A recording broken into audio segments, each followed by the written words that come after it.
Bonjour à toutes et à tous et bienvenue dans ce journal.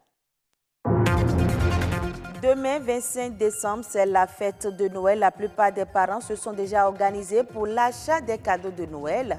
Mais combien ont-ils dépensé cette année? On en parle.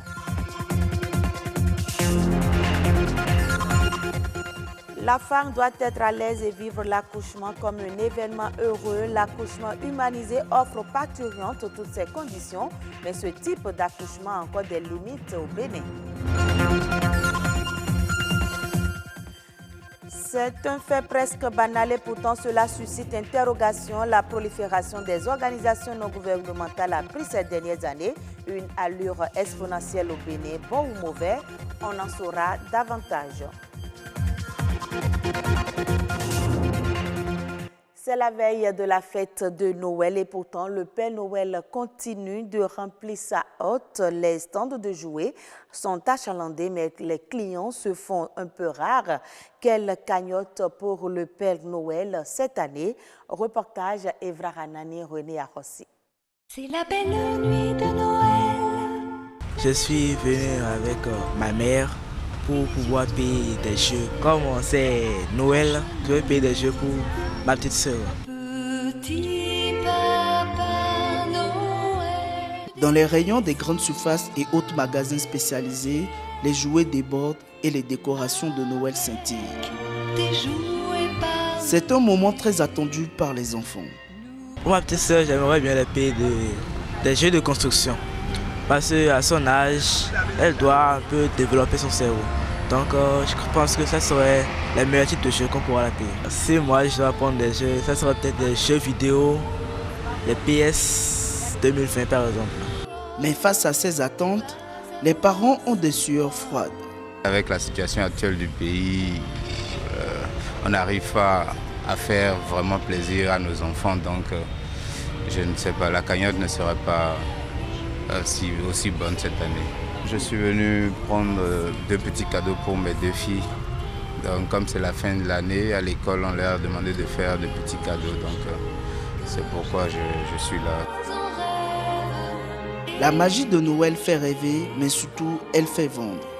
Pour ces professionnels, c'est un instant crucial pour faire des chiffres d'affaires. Rien n'est laissé au hasard, mais tout ne se passe pas comme prévu. Vous savez, il y a une morosité générale dans le pays, quoi. Et aucun secteur n'est épargné. C'est le cas de notre secteur. Peut-être que cette année, bon, il y a un hic, quoi. Depuis l'année dernière, bon, il y a beaucoup d'établissements qui ne forcent plus les enfants à amener nécessairement des cadeaux pour la fin de fin d'année. Et ça a joué énormément sur nos activités. Donc, les quelques parents qui sont venus, on ne peut que les remercier, mais ce n'est plus comme il y a 4 ans, 5 ans où, avant même la veille de la Noël, il y a déjà cette période qui consiste à amener les cadeaux à l'école et c'est ça qui fait booster notre activité. Nous avons les poupées pour les filles, les voitures télécommandées pour les garçons, les ordinateurs également. Bon, au début, ils ne venaient pas comme ça. Mais à l'approche de la fête maintenant, ils viennent nombreux pour payer les jouets. Noël, une fête magique, un instant unique où les petites affaires pourront devenir aussi belles qu'un conte de Noël. Les femmes en salle d'accouchement doivent bénéficier d'un traitement en conformité avec les droits fondamentaux de l'homme. L'accouchement humanisé est un modèle de soins basé sur la bienséance et la bienveillance à l'égard de toutes les parturientes, même en cas de césarienne. Annick Nonouou est sage-femme et activiste des droits humains. Elle nous explique au micro de Aurélie Sauton les limites de l'accouchement humanisé au Bénin. Quand on parle d'accouchement humanisé, c'est qu'il s'agit d'un accouchement qui se base sur des fondamentaux. Et dans la pratique, on doit respecter les libertés individuelles. On commence par le droit d'accès. La femme qui est enceinte a un conjoint. Si le conjoint est disponible, il doit être la seconde personne qui accède à la salle d'accouchement. Mais s'il n'est pas disponible, la femme a le droit de choisir la personne de son choix, en qui elle a confiance, parce qu'elle doit être assistée du début jusqu'à la fin. En dehors du droit d'accès, il y a les libertés qu'il faut respecter. La liberté de boire et de manger. Vous n'êtes pas sans savoir qu'on dit aux femmes, non, vous ne pouvez pas manger parce que ce que vous passez au bloc, c'est un faux problème. C'est des normes historiques nuisibles pour la santé. La femme en travail a le droit de manger et de boire. Elle a la liberté de position. Elle doit se mouvoir comme elle veut, adopter toutes les positions qui lui sont confortables, tant pendant le travail d'accouchement que pendant l'accouchement lui-même. Cet accouchement se pratique déjà au Bénin depuis les années 2009. Mais le vrai problème, c'est l'adhésion au concept. Ceux qui ne sont pas formés sont majoritaires et préfèrent le modèle de soins terroriste, le modèle de soins paternaliste, le modèle de soins consuméristes. Quand on parle de modèle de soins terroriste, c'est que l'agent de santé se prend tout puissant, il se prend comme Dieu pour la patiente n'a rien à dire, elle subit et puis ça s'arrête là.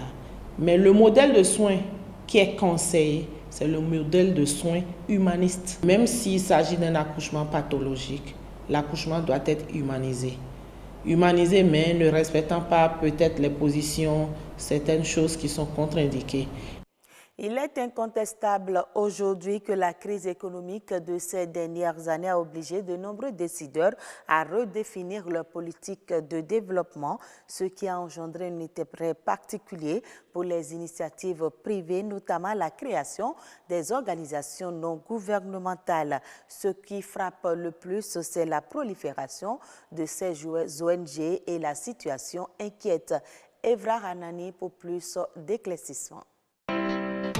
Créer une société civile forte et efficace, telle est la vision des organisations non gouvernementales ONG.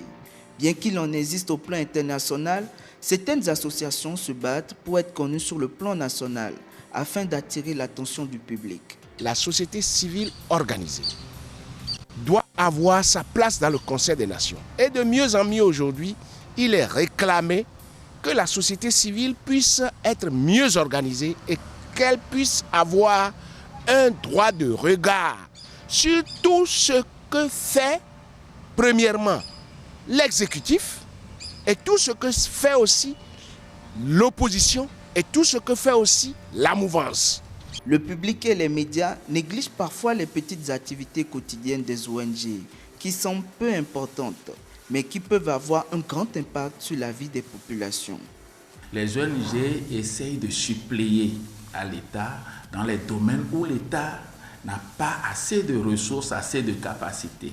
Et un corollaire d'un État de droit, c'est la participation populaire au développement, c'est-à-dire la participation de tous les acteurs au développement, les trois pouvoirs d'État et les populations, qui sont représentés par la société civile qui est la voix des sans-voix.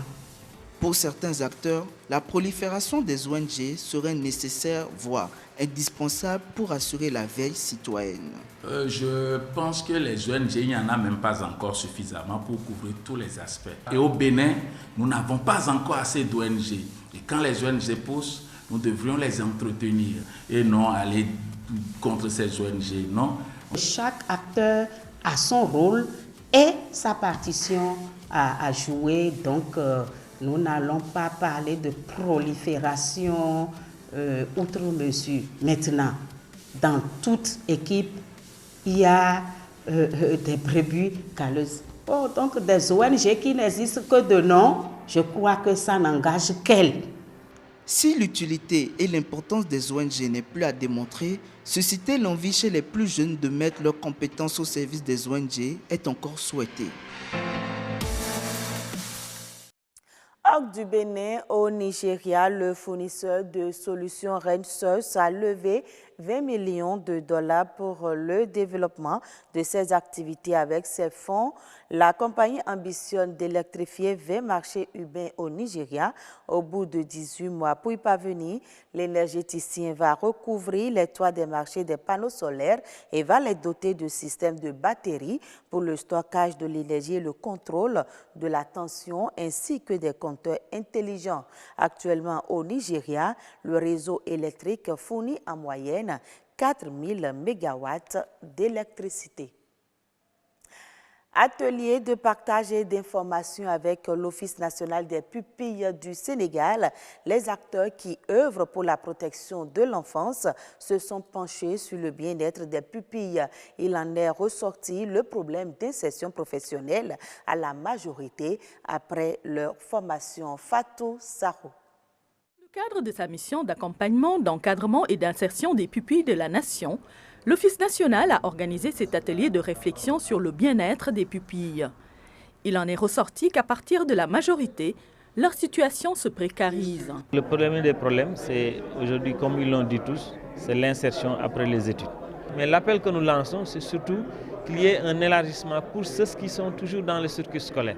Il y ait un élargissement de l'âge de la cible jusqu'à l'âge de 25 ans ou bien entre 21 ans et 25 ans du moins, pour que l'enfant puisse quand même étudier normalement. Au-delà de l'allongement de l'âge, le plaidoyer va dans le sens d'une discrimination positive de la part de la fonction publique.